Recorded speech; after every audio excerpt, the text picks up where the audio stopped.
Lenovo ആകെ കൺഫ്യൂഷനിലാണ്.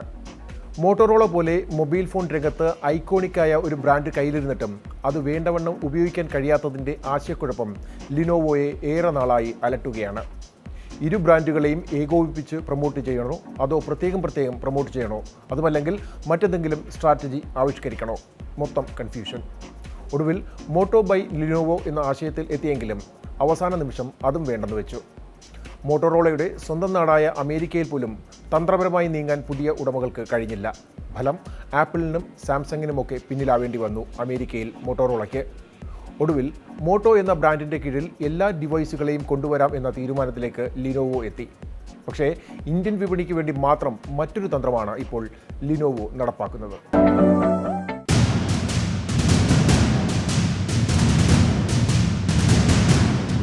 എല്ലാ ഡിവൈസുകളെയും motto ബ്രാൻഡിന് കീഴിൽ കൊണ്ടുവരാനുള്ള ആഗോളതന്ത്രം എന്തുകൊണ്ടാണ് ലിനോവോ ഇന്ത്യയിൽ നടപ്പാക്കാത്തത്?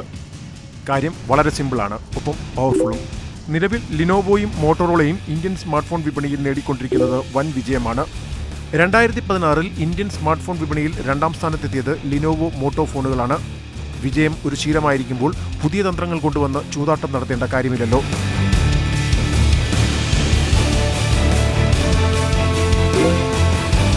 ഇപ്പോൾ സാംസങ് മാത്രമാണ് ഇന്ത്യൻ സ്മാർട്ട് ഫോൺ വിപണിയിൽ ലിനോവോ മോട്ടോ സഖ്യത്തിന് മുന്നിലുള്ളത്. 2013 31ാം സ്ഥാനത്ത് നിന്നാണ് 2016 2ാം സ്ഥാനത്തേക്ക് ലിനോവോ വളർന്നത്. ഈ വളർച്ചയിൽ മുങ്ങിപ്പോയതാകട്ടെ കാർബൺ, ലാവ തുടങ്ങിയ ഇന്ത്യൻ ബ്രാൻഡുകളും.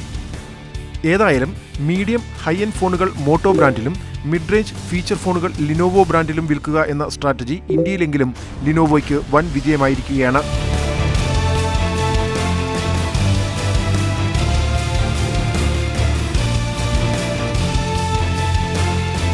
വിജയം അരക്കിട്ടുറപ്പിക്കാനുള്ള ശ്രമത്തിലാണ് ലിനോവോയുടെ ഇന്ത്യ വിഭാഗം. രാജ്യമെങ്ങും എക്സ്ക്ലൂസീവ് സ്റ്റോറുകൾ തുറക്കുക എന്നതിനാണ് ഇപ്പോൾ ലിനോവോ പ്രാധാന്യം കൊടുക്കുന്നത്. ഇതോടൊപ്പം VR ഹെഡ്സെറ്റുകൾ, പ്രൊജക്ടറുകൾ തുടങ്ങി മൊബൈൽ ഫോണുകളുമായി ബന്ധപ്പെടുത്തി ഉപയോഗിക്കാവുന്ന ഡിവൈസുകളും ലിനോവോ പ്രൊമോട്ട് ചെയ്യും.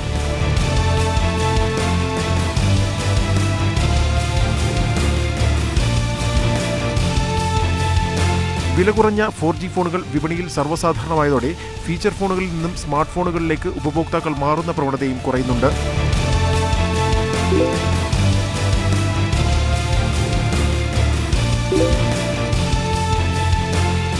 ഇന്ത്യൻ സ്മാർട്ട് ഫോൺ വിപണിയുടെ ഈ മന്ദത മുതലെടുത്ത് ലിനോവോ ബ്രാൻഡിൽ കൂടുതൽ ഫീച്ചർ ഫോണുകൾ വിപണിയിലെത്തിക്കാനും പദ്ധതിയുണ്ട്. ഏതായാലും ആഗോളതലത്തിൽ അമ്പേ പാളിയെങ്കിലും ഇന്ത്യൻ വിപണിയിൽ ലിനോവോ മോട്ടോ സഖ്യം തൊട്ടതെല്ലാം പൊന്നായിട്ടുണ്ട്. അത് ഈ വർഷവും തുടർന്ന് ഇന്ത്യൻ സ്മാർട്ട് ഫോൺ വിപണിയിലെ 1ാം സ്ഥാനം എന്ന ലക്ഷ്യത്തിലേക്കുള്ള കുതിപ്പിലാണ് Lenovo.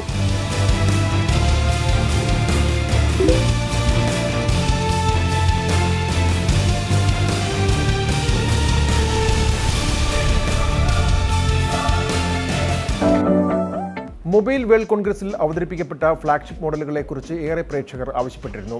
LG G6, Moto G5, Xperia XZ premium എന്നീ ഫോണുകളുടെ വിശദാംശങ്ങൾ ഒരിക്കൽ കൂടി.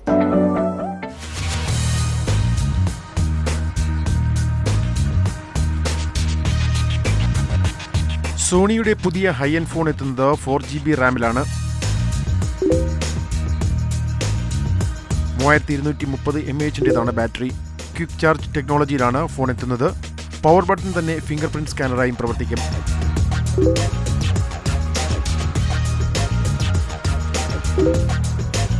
എക്സ്പീരിയ XZ പ്രീമിയം എത്തുന്നത് ഗ്ലാസ് ലൂപ്പ് സർഫസിലാണ്. ഫോൺ കണ്ണാടി പോലെ തിളങ്ങാൻ ഈ ആവരണം സഹായിക്കും.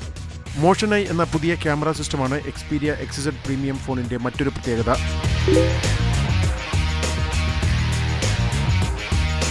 ലോകത്തെ ആദ്യത്തെ മെമ്മറി സ്റ്റാർട്ട് സെൻസറാണ് ഇതിലുള്ളത്. സെക്കൻഡിൽ 960 ഫ്രെയിംസ് വരെ വീഡിയോ ഷൂട്ട് ചെയ്യാൻ ഈ ടെക്നോളജി സഹായിക്കും.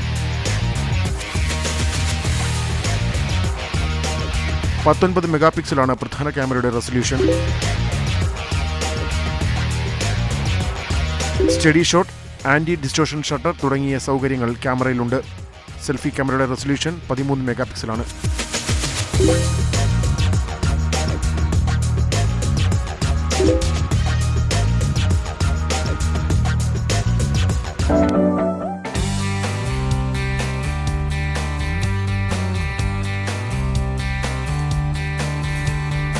സംശയമില്ല, LGയുടെ G6 തന്നെയായിരുന്നു മൊബൈൽ വേൾഡ് കോൺഗ്രസിലെ താരങ്ങളിൽ ഒന്ന്.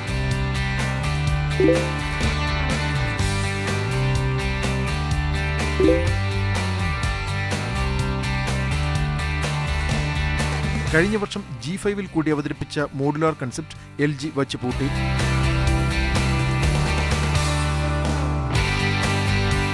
അന്തം വിട്ട ഗിമ്മിക്കുകൾക്ക് പകരം ഉപഭോക്താക്കൾ ആഗ്രഹിക്കുന്നതെന്തോ അത് നൽകാനുള്ള ആത്മാർത്ഥമായ ശ്രമമാണ് LG G6-ൽ നടത്തിയിരിക്കുന്നത്.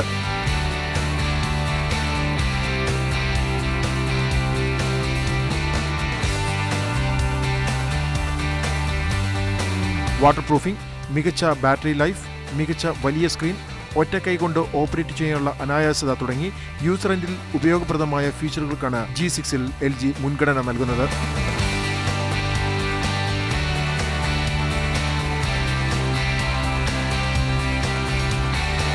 പരമ്പരാഗതമായി മികച്ച ക്യാമറയാണ് LG ഫ്ലാഗ്ഷിപ്പ് മോഡലുകൾക്ക് നൽകാറുള്ളത്. ആ പാരമ്പര്യം ഇവിടെയും തുടരുന്നു.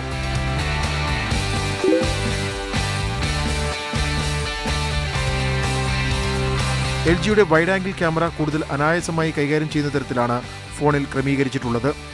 5.7 ഇഞ്ചിന്റെ ക്വാഡ് HD ഡിസ്പ്ലേയാണ് LG G6-ന്റേത്. 3300 mAh-ന്റേതാണ് ബാറ്ററി.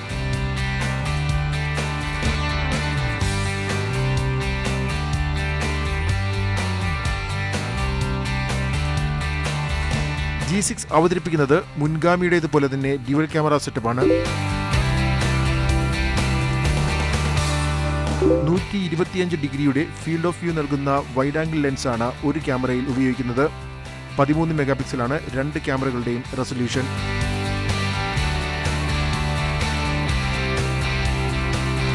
മുൻഗാമിയുടേതിൽ നിന്നും വ്യത്യസ്തമായി മികച്ച വൈഡ് ആംഗിൾ ക്യാമറയാണ് ഫോണിൻ്റേത്.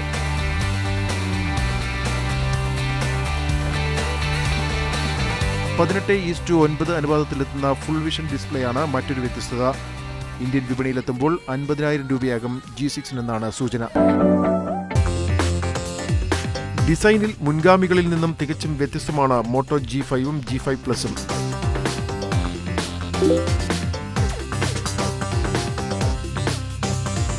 G4-ലും G4 Plus-ലും പ്ലാസ്റ്റിക് ബോഡി ആയിരുന്നെങ്കിൽ G5-ലെത്തുമ്പോൾ അത് ലോഹമായി മാറുന്നു.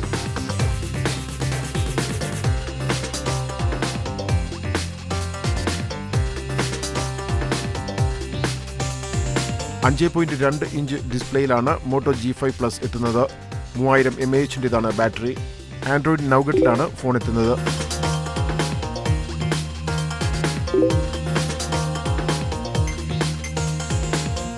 GB, 64GB എന്നിങ്ങനെ രണ്ട് സ്റ്റോറേജ് ഓപ്ഷനുകളിൽ ഫോൺ വിപണിയിലെത്തും. ഇന്ത്യയിലെത്തുന്നത് 32GB വെർഷനാകുമെന്നാണ് സൂചന.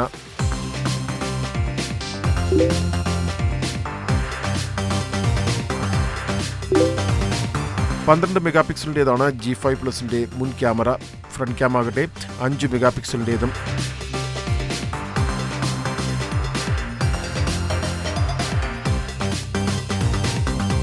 GB, 4GB എന്നിങ്ങനെ രണ്ട് റാം വേരിയന്റുകൾ ഉണ്ട്. ക്വാൾകോമിന്റെ മിഡ് റേഞ്ച് CPU ആയ സ്നാപ്ഡ്രാഗൺ 625 ആണ് പ്രോസസർ. മോട്ടോ G5 എത്തുന്നത് അല്പം കൂടി ചെറിയ സ്ക്രീൻ സൈസിലാണ്. 5 ഇഞ്ചിന്റെ ഫുൾ HD ഡിസ്പ്ലേ ആണ് മോട്ടോ G5-ന്റേത്.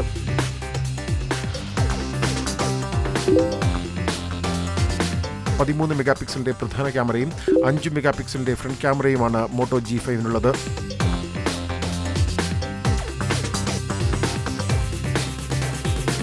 32GB എക്സ്പാൻഡബിൾ സ്റ്റോറേജാണ് ഫോണിനുള്ളത്. താരതമ്യേന ശക്തി കുറഞ്ഞ പ്രോസസ്സറും കൂടി ചേരുമ്പോൾ മോട്ടോ G5-ന്റെ ചിത്രം പൂർണ്ണമാകുന്നു.